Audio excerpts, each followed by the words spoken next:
Halo semuanya, selamat datang di sesi bedah materi kita hari ini. Seneng banget rasanya bisa nemenin teman-teman semua. Jadi gini, hari ini kita bakal ngerangkum sebuah modul yang super fundamental dari lembaga administrasi negara. Kita bakal ubah setumpuk teori yang mungkin kelihatan berat ini jadi satu kerangka berpikir yang simple dan utuh. Siapin catatan kalian ya, karena sesi ini bakal padat, efisien, dan pastinya seru banget buat kita bahas bareng-bareng. Nah, sebelum kita mulai lebih jauh, saya mau lempar satu pertanyaan simple tapi penting banget. Apa sih arti sebenarnya mencintai Indonesia di abad ke-21 ini? Apakah kita cuma ngomongin soal angkat senjata kayak pahlawan zaman dulu? Pasti ada makna lain yang lebih pas buat keseharian kita sekarang kan? Biar gampang ngebayanginnya, selama sesi ini, coba deh kalian bayangin negara kita ini ibarat sebuah rumah besar. Kita ini bukan cuma numpang tinggal loh, tapi kitalah arsitek dan perawat yang punya tugas bikin rumah ini tetap berdiri kokoh. Biar belajarnya gampang, ini dia 5 poin yang bakal jadi fokus kita.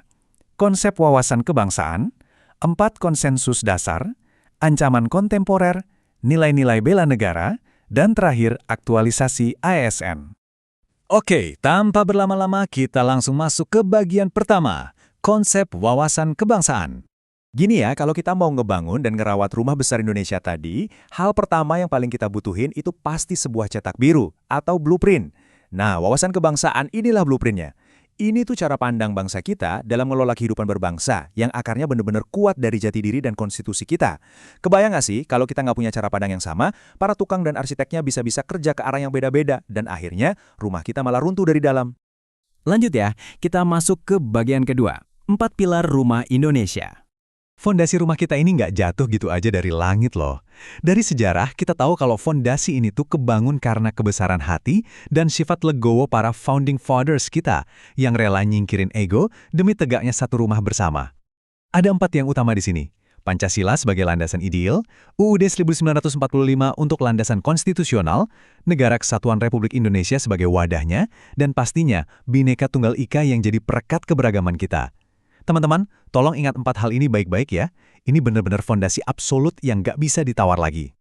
Tapi tunggu dulu, jauh sebelum kita ngomongin soal kebijakan, undang-undang, atau aturan yang ribet, semuanya tuh harus dimulai dari satu hal, patriotisme emosional. Ya, kecintaan yang benar-benar tulus sama tanah air, itu adalah identitas inti kita. Kalau hati kita aja belum sepenuhnya di sini, logika pengabdian kita tuh bakal pernah kebentuk dengan benar. Semuanya harus berawal dari hati. Tentu aja, perasaan cinta doang nggak cukup dong. Emosi dan rasa bangga itu harus kita terjemahin jadi tindakan nyata di dunia kerja. Gimana caranya? Lewat 2 prinsip utama, bangga melayani bangsa dan nilai-nilai inti berakhlak. Artinya, bukti nyata cinta kita ke negara itu ya berwujud pelayanan yang akuntabel, kompeten, harmonis, loyal, adaptif, dan kolaboratif. Ini baru namanya wujud cinta yang paling rasional dan profesional. Nah, sekarang kita masuk ke bagian ketiga, ancaman kontemporer. Ngerawat rumah segede ini pastinya nggak akan lepas dari yang namanya badai, apalagi badai modern. Harus kita sadari, pertempuran zaman now itu nggak selalu pakai peluru loh. Coba deh kita perhatiin isu-isu strategis saat ini. Ada korupsi yang pelan-pelan ngancurin kepercayaan publik, terus ada narkoba yang jelas-jelas ngelumpuhin masa depan anak muda kita. Belum lagi proxy war yang beroperasi diam-diam buat mecah belah dan nguras sumber daya kita dari dalam. Dan terorisme yang bikin ketakutan di masyarakat. Ini semua adalah badai nyata yang harus banget kita hadapi dengan analisa yang tajam. Masuk ke bagian keempat, nilai-nilai bela negara. Terus pertanyaannya gimana cara kita nahan badai-badai tadi?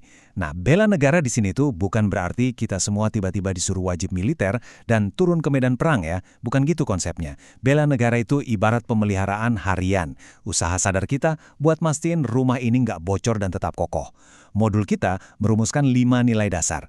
Cinta tanah air, kesadaran berbangsa dan bernegara, setia pada Pancasila, rela berkorban, dan punya kemampuan awal bela negara. Yuk kita ambil 2 contoh yang paling sering kita alamin. Misalnya nilai rela berkorban. Kalau di ruang kelas atau di kantor pelayanan publik, rela berkorban itu jelas nggak berarti harus nyetor nyawa. Ini tuh sesederhana, kamu rela ngorbanin waktu istirahat kamu sebentar demi mastiin berkas atau urusan seorang warga kelar hari itu juga. Melayani dengan cepat, jujur, senyum, dan tanpa pamrih. Percaya deh, itulah wujud pahlawan di masa kini. Contoh kedua, kemampuan awal bela negara. Apakah ini berarti kita harus jago bela diri atau nembak? Tentu enggak. Buat seorang ASN, kemampuan awal itu berarti kamu rajin jaga kesehatan fisik dan psikis, pola hidupnya sehat, mentalnya kuat, dan Ini yang penting, terus-menerus upgrade skill, biar nggak ketinggalan zaman atau kemajuan teknologi. Logikanya kan, kita nggak mungkin bisa ngebela negara kalau kita sendiri sakit-sakitan atau nggak kompeten, betul nggak? Makanya ada satu semboyan yang kuat banget nih, bela negara, hak dan kewajibanku. Frasa ini tuh kayak tamparan halus buat ngingetin kita kalau ikut campur dalam ngejaga negara ini tuh bukan cuma pilihan apalagi kerjaan sampingan. Ini adalah hak fundamental sekaligus kewajiban konstitusional buat kita semua, apalagi buat para aparatur negara. Oke, kita sampai di bagian terakhir, aktualisasi ASN. Jadi, gimana semua teori kebangsaan dan nilai bela negara tadi dipraktekin sama ASN zaman sekarang? Konsep pertahanan kita udah berevolusi jauh, teman-teman. Kalau paradigma lama itu murni soal perang fisik ngelawan penjajah, nah, ASN yang profesional hari ini tuh berjuangnya di garis depan pelayanan publik. Senjata utama kalian sekarang adalah transparansi, bisa mengeksekusi kebijakan pemerintah dengan baik, dan yang terpenting, hadir sebagai perekat persatuan bangsa yang benar-benar bersih dari intervensi politik dan korupsi. Dan ini dia puncaknya, puncak dari seluruh wawasan kebangsaan dan bela negara adalah kedewasaan kita untuk menempatkan kepentingan bangsa dan negara di atas kepentingan pribadi, kelompok, atau golongan manapun. Ini krusial banget. Kalau prinsip ini sampai runtuh, ya runtuh juga kualitas pelayanan publik dan pondasi negara kita. Ada satu kutipan yang indah banget dari modul ini yang pengen saya bacain pelan-pelan.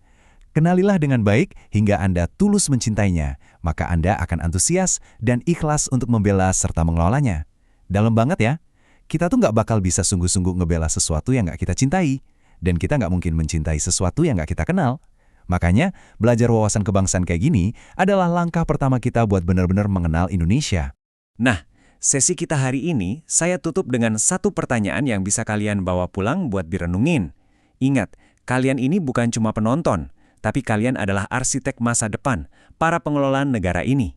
Setelah kita bahas fondasi sejarahnya, badai-badai apa aja yang ngancam, dan tugas profesional yang udah nunggu kalian di luar sana, kira-kira gimana ya cara kalian dengan peran unik masing-masing bakal ngelindungin rumah besar kita ini besok?